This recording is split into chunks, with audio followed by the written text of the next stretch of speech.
lakini Waislamu chuo chetu kimojawapo kikubwa ni kile. Ni lazima tujivunie chuo chetu. Wakristo wao wana uwezo wa kuchangia vyuo vyao kwenda mbele, lakini kama shehe alivyosema, kwa upande wetu wa Waislamu, mimi familia yangu wengi ni Waislamu, tunakuaga wagumu katika swala la kutoa hela. Lakini nimefanya uchunguzi, shehe wangu, katika watu matajiri katika nchi hii ni Waislamu. Wana utajiri mkubwa na ndio watu wenye uwezo wa kifedha. Shida yake tu katika swala la kutoa.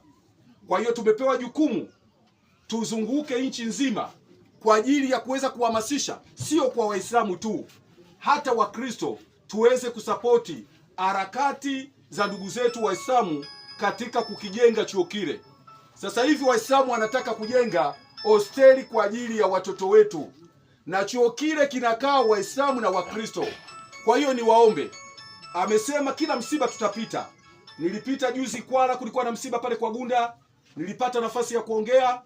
Juzi nilikuwa Mlandizi nimeongea, leo nipo hapa naongea, na tutaandaa kongamano kubwa. Mashehe watakuja kwa ajili ya kuanza michango. Mchango wako hata 1000 ukitoa kwetu sisi una thamani.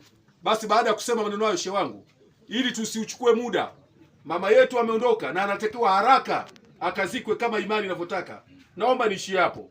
Asalamu alaykum warahmatullahi taala wabarakatuh.